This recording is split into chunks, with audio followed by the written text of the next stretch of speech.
enlever le mot de chez Becca. Elle est chez elle. Voilà, maman, il faut lui dire. Dis-lui qu'elle ne bouge pas. Toi-même, tu connais la maison là. Faut parler. Voilà. Toi-même là, tu as l'enfant avec Becca. Dis qu'une personne ne bouge là-bas, non. Il faut lui dire, non, maman. Je le lui ai dit hier et je le dis ici aujourd'hui devant un monde de pigeons. Elle ne bouge pas de là parce qu'il y a son sang qui a coulé, il y a des statistiques qui ont coulé sur cette maison-là. Donc elle ne bouge pas. Donc, que les gens arrêtent de dire que non, c'est la maison familiale et tout, c'est chez Becca. C'est chez Marie. Ah, c'est chez Marie, non? Marie, non, bouge. On va ouvrir et faire le commerce devant là-bas, non? Voilà. Qu'est-ce qui t'a fait vouloir témoigner aujourd'hui dans le live pour parler de Marie-Madeleine? Toi qui as eu un enfant avec Belka Tobi. Alors, ce qui m'a fait décider à monter sur le créneau, d'autant plus que je suis pas, enfin, je suis dans les eaux sans toutefois.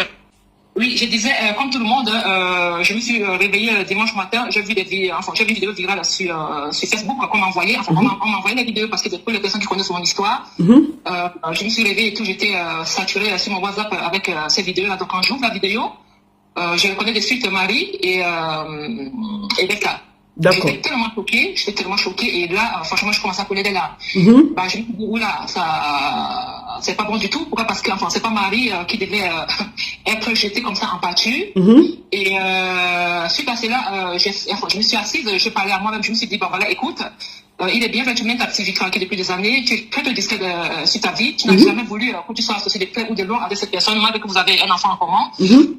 Pour cette histoire et tout, je disais, suite à ça, j'ai décidé de sortir, de rétablir la vérité. Pourquoi? Parce que je lisais certaines inerties où j'ai lu la sortie de ces derniers, comme quoi Marie serait venue chez lui avec 3 ou 4 de ses enfants, qu'il avait fait dans son précédent mariage, et que c'est lui qui était le bon samaritain, il lui a offert le gîte et le couvert, il a été tellement bon, et au final, c'est Marie qui veut détourner son bien familial dont il a hérité, et ça, c'est pas normal. La vidéo que les Camerounais ont vue, c'est une vidéo qui le met en danger lui, donc en gros, c'est lui qui l'a battu, en fait. Et connaissant le personnage, connaissant la vérité, je me suis dit, je peux pas rester insensible face à l'injustice parce que je connais l'histoire, je suis témoin clé de cette histoire. D'accord, vas-y. Et je peux pas laisser que certaines informations soient erronées sur le compte de Marie. C'est bien vraiment. Le compte diront, vulgairement parlant, dans notre jargon camerounais, sont des coépouses, d'autres sont des rivales. Je ne suis je ne suis pas coépouse avec Marie, parce que quand j'ai fait la connaissance de ces messieurs, j'étais très jeune, j'avais 19 ans, et je tombe enceinte en 99 et j'accouche en 2000.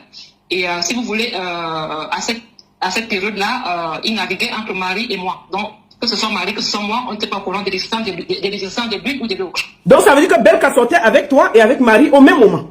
C'est ça. D'accord. Alors, suite à un incident où, étant enceinte, je crois que j'étais à 7 mois et demi de grossesse, j'arrive chez lui, j'entre et tout, je trouve une dame qui est assise au salon, et un petit bébé qui dormait sur le canapé. Et lui, il était dans la chambre et tout, parce que cette période-là, il était malade. Donc, quand j'entre et tout, déjà, il ne savait pas que j'allais être là, parce que c'était une surprise, en fait. Et quand il me voit, il dit, ah, tu es là? Je dis, oui, je suis là. Voilà la situation. Apparemment, il prend panique, il prend son téléphone du salon où j'étais assise. J'ai regardé Marie me regarde, on s'est posé des questions, qu'est-ce qui se passe? Enfin bref, je tiens à préciser que Marie, c'est une femme tellement instruite. Et avec le recul, quand je m'assois, je me demande, mais elle ne mérite même pas. Enfin bref. Quand Marie prend la parole, elle dit, elle est vraiment navrée, parce que si elle avait su être sorte qu'il avait une autre relation avec une autre fille qui de surtout attend un enfant, parce que déjà presque à terme et tout. Tu avais combien de mois de grossesse? J'étais à 7 mois et demi de grossesse. D'accord. Et Marie prend la parole, qu'est-ce qu'elle dit? Marie dit, si elle avait su un temps soit peu qu'il entretenait une autre relation avec une autre fille qui de surcroît attend un enfant, elle ne serait pas venue, enfin, elle ne serait pas là, en fait. Donc, je prends la parole, je pose la question à Marie, excusez-moi, madame, quand je vous vois, vous êtes mon aîné de loin, c'est depuis combien de temps vous êtes ensemble? Elle me répond, ils sont ensemble depuis, parce que moi, 3 ans et demi, ensemble. J'ai dit, ok, on va faire simple. Moi, je suis très très jeune, lui et moi, ça fait que 1 an qu'on est ensemble et tout, et sincèrement, s'il y a quelqu'un à quitter de cette relation, ça serait moi. Donc, je suis partie. Et il me dit, si tu parles et tout, je mettais papier et tout, palati palata. Néanmoins, je suis rentrée chez nous, donc j'ai accouché chez nous, comme c'était une page, j'ai accouché à 8 mois, 1 semaine, 2 semaines par là. Et on l'appelle pour lui dire que j'ai accouché et tout. Il dit, de toute façon, pour qu'on ne le dérange pas, et il m'a donné les conditions que si j'accouche en famille, il me fait papier. Et figurez-vous que il a fait la connaissance de mon enfant 4 mois et demi, 5 mois après. Donc, l'enfant ayant déjà 5 mois et tout, il commence à faire son show, comme d'habitude, lui, je vais m'occuper de mon enfant et tout, palati palata. Et l'enfant ayant 6 mois, bon, j'ai commencé la variation alimentaire. Et il faut savoir que j'étais jeune, donc avec mon petit salaire, d'autant plus qu'il m'avait abandonné avec la grossesse, presque à terme. J'ai accouché, il n'était pas là. Dans toutes mes économies, j'ai payé l'accouchement, j'ai payé l'hospitalisation. Donc il n'a rien payé de ton accouchement? Non, du tout. Même pas 5 francs? Non, du tout. Okay. Du tout. Et il faut savoir que quelques mois après, mon enfant a été diagnostiquée, elle avait une petite variante de la drépanocytose.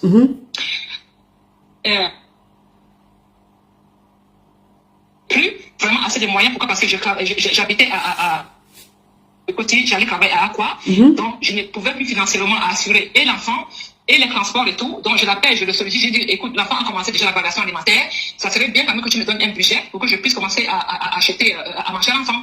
Il me fait savoir que mais tu travailles, non, tu es un salaire, tu peux quand même t'occuper de l'enfant. J'ai dit ok, je continue à me battre tant bien que mal et tout. Les rares fois qu'il est venu, je crois qu'il est venu avec une palette d'eau. Il est venu avec une palette d'eau et quand il revient, figurez-vous que quand je lui demandais la ration de l'enfant, il me posait la condition que si je veux qu'il s'occupe de son enfant, il faut que lui et moi, on recommence notre relation homme et femme. C'est là que je lui fais savoir que ça peut plus être possible. D'autant plus que première expérience de grossesse, jeune fille et tout qui n'a aucune expérience, elle accouche seule, tu n'es pas là, tu abandonnes, tu te présentes 5 mois après. En ce qui concerne relation, toi et moi, il y en a plus. Donc on garde la relation père et mère de l'enfant. Il me dit dans ce cas, si tu ne veux pas qu'on se remette ensemble et tout, ton enfant, tu t'en occupes. J'ai dit que ok, il n'y a pas de problème. Donc il s'est barré, il a disparu. Il a disparu. Figurez-vous qu'au mois de... Et puis il faut le voir se vanter sur Internet, un gros irresponsable, vas-y. Voilà, il a disparu. Donc, je pense que c'était au mois de juin, août 2001. Donc, mon enfant avait déjà presque... mon enfant avait dans les 8 mois, 10 mois, quelque chose comme ça. Bref, mon enfant tombe gravement malade. On nous hospitalise dans un hôpital. Il y a un hôpital vers Bepanda. J'ai fait 1 semaine à l'hôpital avec l'enfant. Je prends mon téléphone, je l'appelle. Pendant toute cette semaine, je l'appelais pour lui tenir informé de la situation parce que je n'avais plus de sous. Son téléphone ne passait pas. C'est comme ça que je laisse l'enfant à l'hôpital avec l'une de mes petites soeurs et tout. Je prends un taxi, je vais en Dobat. J'arrive et tout, j'entre, je trouve que la porte de sa maison est fermée. Je vais derrière comme sa maman y habitait, sa maman me voit. Elle me parle en bassa. Ah, ma fille, tu es là. Je dis oui, moi je suis là. Comment tu vas? Elle me dit oui. Je lui demande ton fils est où? Et elle me dit en bassa, mais il ne t'a pas dit. Je dis mais non, il m'a rien dit. C'est là où c'est elle qui m'annonce qu'il a voyagé, il est allé en France. Ça fait 2 mois. Donc, de là, je m'écroule parce que je n'avais pas de solution. Mon enfant était malade, mon enfant était mourant à l'hôpital et tout. C'est comme ça que je rentre. Je me dis, ok, j'ai compris que bon, voilà, je suis face à mon enfant tout seul, donc je vais prendre cette responsabilité du temps, parce que ça a toujours été le cas. Donc, je me suis battue, j'ai commencé à m'occuper de mon enfant. Et en 2003, j'ai quitté le Cameroun. Donc, alors, ton enfant était à la maison, toi tu as voyagé, l'enfant est venu en vacances, tu as laissé l'enfant avec Mado, c'est ce que j'ai, Madeleine. Ensuite, toi tu étais en France. Si vous voulez, l'enfant était là-bas. Oui. Oui, vas-y, on te laisse parler. Oui, si tu veux, l'enfant est resté là-bas jusqu'en 2012, hein, 2012 et tout début 2013 que je l'ai récupéré. Et comment était Marie Mado avec toi, ton enfant? Marie jouait son rôle de mère avec l'enfant. Hein. Marie s'occupait d'elle comme une maman s'occupe d'un enfant qui est comme le sien. Magnifique. Donc ça veut dire que toi, en tant que mère, quand tu vois ce qui arrive à cette maman qui s'est sacrifiée pour Belka Tobi, c'est pour ça que tu as décidé de sortir pour dire ta part de vérité. Et je voudrais te dire un grand merci. Je t'en prie, Ballon, c'est normal. Je ne peux pas rester offensif face à tout ça. Ça veut dire qu'aujourd'hui, là, Marie Mado, c'est aussi quelqu'un que ton enfant, tu as laissé l'enfant, tu es parti te chercher, tu es revenu. Est-ce que quand tu es revenu au Cameroun, de temps en temps, tu voyais Marie Mado? Mais j'expliquais justement que quand mon enfant s'est retrouvé en août 2010 et tout, donc je descends au Cameroun au mois de décembre, donc 4 mois et demi après. Donc je pars là-bas et tout, donc je trouve Marie et tout. Quand j'étais venue pour un événement familial, parce qu'il y avait ma cousine qui se mariait, donc je suis venue chercher l'enfant pour que l'enfant passe le séjour avec moi. Et je ne sais pas, je pense qu'il n'était pas encore parce que quelques jours après, il est arrivé au Cameroun. Donc Marie me dit, elle a peur de me laisser l'enfant parce qu'il risque de lui faire des problèmes. Néanmoins, elle va appeler pour lui demander à savoir si je peux récupérer l'enfant. Donc Marie prend le téléphone, Marie l'appelle pour lui dire, écoute, Sidonie est là, elle veut prendre l'enfant et tout pour son séjour. J'entends comment il est en train de au téléphone. Non, il est hors de question, tu laisses mon enfant partir. Tu es bête ou quoi? Tu ne vois pas que seulement c'est un coup pour voler mon enfant et tout. Ah non, l'enfant ne bouge pas. Ok. D'accord. Après, Marie me dit, quand elle raccroche, Marie me dit, écoute Stéphanie, je comprends, tu vas prendre l'enfant et tout. Donc, s'il m'appelle et tout, je vais dire que j'ai commissionné l'enfant. C'est moi, j'ai récupéré mon enfant. Je passe au séjour avec l'enfant et tout. Je viens déposer l'enfant quelques jours après mon retour, avant mon retour.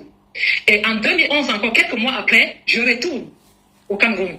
Donc, à chaque fois que j'allais et tout, j'avais toujours une valise en main avec les cadeaux pour tout le monde. Et quand bien à chaque fois j'arrivais et tout, c'était la galère. Marie souffrait tellement. Quoi, maman? Tu dis quoi? J'ai dit, à chaque fois que j'arrivais et tout, Marie souffrait tellement, c'était la galère. Ah, maman? Même pas manger. Okay. Marie me dit, tu sais, tu connais ta personne. À chaque fois qu'il arrive ici, il rentre et il doit pas la ration. Il me promet que non, quand il va arriver, il va faire un spectacle et tout. Il va envoyer le nécessaire. Et après, il oublie. De temps en temps, je faisais un geste financier à Marie parce que j'estimais que mon enfant était là-bas. Figurez-vous que parfois, les enfants n'avaient rien à manger. Les enfants tapaient au bad au lycée Job à pied. Parce qu'il n'y avait pas la rue de taxi. Et chaque trimestre, les enfants se retrouvaient dehors parce que la pension n'était pas payée. Et c'est encore Marie qui partait se battre et tout, prendre l'argent dans ses tontines pour aller payer la pension aux enfants. C'est Marie qui allait au quartier et tout, et demandait les dettes dans les différentes boutiques pour qu'elle puisse avoir ne serait-ce que de quoi à donner à manger aux enfants. Donc elle avait des dettes dans les boutiques, dans le quartier. Oui, les dettes d'alimentation, les dettes alimentaires. Donc c'est pour vous dire, c'est-à-dire, jusqu'à quel niveau cette femme s'est sacrifiée par amour pour ces messieurs. Mais Becca Tobi est méchant, hein? Parce que 27 ans, 30 ans, vient la jeter comme ça en partie sur les réseaux sociaux. Les deux. Donc quand j'arrive là-bas en 2011 et tout, la maison que je connais, la maison principale, je comprends qu'il a commencé un chantier à côté de la maison principale. Et c'est Marie qui coordonnait les travaux de ce chantier. Marie a vendu l'un de ses biens que ses deux parents, il faut savoir que Marie sont deux avec son frère, son petit frère. Marie a vendu l'un de ses biens hérités par ses parents pour investir dans cet immeuble qu'elle a construit avec ces messieurs. Et figurez-vous que en dehors du terrain que Marie a vendu, avant même la vente du terrain, Marie avait hérité des studios où elle avait mis les locataires. Donc c'est l'argent de ces locataires qui lui permettait de tenir la maison pour la ration chez Belka. Parce qu'à chaque fois que Dalika réclamait la ration, il lui dit, mais tes locataires n'ont pas payé le loyer. Et donc, Marie, par amour, à chaque fois, elle prenait ses économies, elle l'éjectait dans la vie de couple. Pourquoi? Parce qu'entre temps, il faut savoir que c'est un bon parleur. Hein. C'était la promesse de mariage. Hein. C'était la promesse de mariage. Ah, toi, tu en sais quelque chose, hein? Quand j'arrive là-bas en 2010, 2011 et tout, Jacques, il est arrivé. Je pense qu'en 2011, on s'était croisé chez lui, il m'avait trouvé et tout. Jacques, il va montrer à Marie que non, c'est Marie qui est la meilleure à choisir. Il dit à Marie, de toutes les façons, c'est toi qui as le jackpot, hein. Toutes me volent là. Je ne veux pas, c'est toi que je veux et tout, patati patata. Donc c'est toi la reine-mère. La pauvre, par amour, elle a accepté. Moi, ce qui m'a sauvé, c'est que bon, voilà, j'étais très jeune, mais j'étais déjà j'avais déjà les yeux ouverts parce que j'avais scéné le personnage très rapidement, à mon jeune âge. Donc, quand l'enfant était là-bas, de temps en temps, j'appelais Marie, moi, on était en communication. Les périodes où c'était vraiment difficile. Et que je faisais le nécessaire financièrement. Je disais à Marie que, Marie, ne te laisse pas, ne t'oublie pas, à un moment donné, il faut penser à toi. Une femme tellement conciliante, soumise. Et il faut savoir que Marie s'est occupée parce que, si vous voulez, quand j'ai fait sa connaissance en 99 et tout, quand j'allais chez lui, sa maman était là. Il avait son grand frère qui a vécu en Espagne à l'époque, qui était rentré au Cameroun. Il avait des problèmes psychiatriques. Donc quand Marie était venue, avant que Marie vienne s'installer définitivement chez lui en 2001, c'est Marie qui s'occupait de tout ce monde-là. Même moi-même, c'est-à-dire avec mon petit salaire à l'époque, quand je venais chez lui et qu'il voulait que je vienne m'installer définitivement et que je n'ai pas voulu, à la fin du mois, j'enlevais une petite somme pour donner à sa maman parce que sa maman souffrait tellement, il ne s'occupait pas de sa pauvre maman. C'est Marie qui faisait ça. Il ne s'occupait pas de sa Donc c'est Marie qui s'occupait de tout ce monde-là. C'est Marie qui s'occupait de tous ces mondes. Et figurez-vous que quand ma fille s'est retrouvée chez lui en 2010, en 2011, il y a une fille qui lui a fait un enfant, qui est venue déposer un enfant devant la porte. L'enfant avait 10 mois. C'est Marie qui a élevé ce garçon. Le garçon a 14 ans aujourd'hui. Et en 2012, ma fille était encore là-bas. C'est une autre femme qui veut lui déposer 2 paires de jumeaux devant la porte. Marie a récupéré. Donc les gens qui disent que, enfin, déjà, je pense que les gens aussi réagissent par rapport à sa sortie à lui, où il fait croire, pour détourner la vérité, où il fait croire aux gens que, bon voilà, c'est Marie qui est venue avec sa cargaison d'enfants, et que lui, il était le bon samaritain, il lui a fait du bien à Marie. C'est le contraire.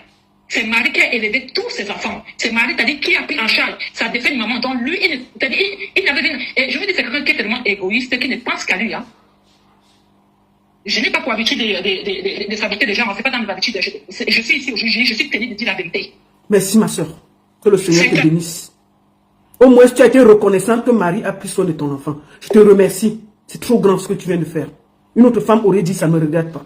Rien que le fait que cette femme a pris soin de ta fille, tu as tenu à témoigner et reconnaître ce qu'elle a fait. Continuez. Donnons-lui le commerce. Monique, ça se coupe un peu là. Finis vite. Je voulais te demander, tu es de quelle tribu? Parce qu'ils essaient de tribaliser la chose. Non, je suis Yabassienne. Ah, tu es Yabassienne. Ah, d'accord. Ok, je te laisse le dernier mot pour qu'on finisse par là. Je ne peux pas finir sans remercier cette dame. Elle a l'enfant avec Belka. Hein? Et Marie a élevé l'enfant là. Elle a tenu à sortir de son anonymat pour venir dire que je vais témoigner. Pour dire que vous qui l'avez jugé, la maman, donne alors un dernier mot. Je ne peux pas te quitter sans te couper. Je voulais te remercier. Est-ce que tu as un dernier mot? Oui, un dernier mot. Allô, tu m'entends maintenant? Oui, là, c'est mieux, Baron. Je pense que WhatsApp décompte. Ouais, ton WhatsApp décompte. Voilà, je vais te laisser le dernier mot, madame.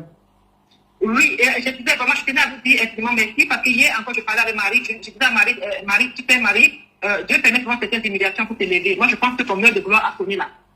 Ton heure de gloire a sonné. Tu as été marqué par 30 ans de maltraitance, par 30 ans de non-reconnaissance. Et moi, je pense que l'humiliation que tu as subie sur les réseaux sociaux, je pense que Dieu va passer au clavier des personnes pour te relever. Et j'étais à milieu de savoir que franchement, des personnes comme toi, Baron, tu devais te mobiliser. Et d'autres personnes qui ont vraiment le cœur pour lui venir en aide. Vraiment, je tenais à vous dire extrêmement merci pour elle.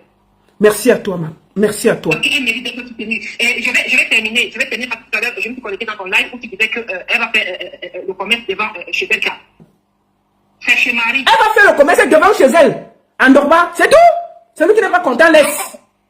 Donc, on peut dire, je terminerai en disant que on ne cache pas la lumière du soleil. Tu as beau faire du mal dans le noir. Il y a un jour que le Seigneur se met à nu et son temps est arrivé.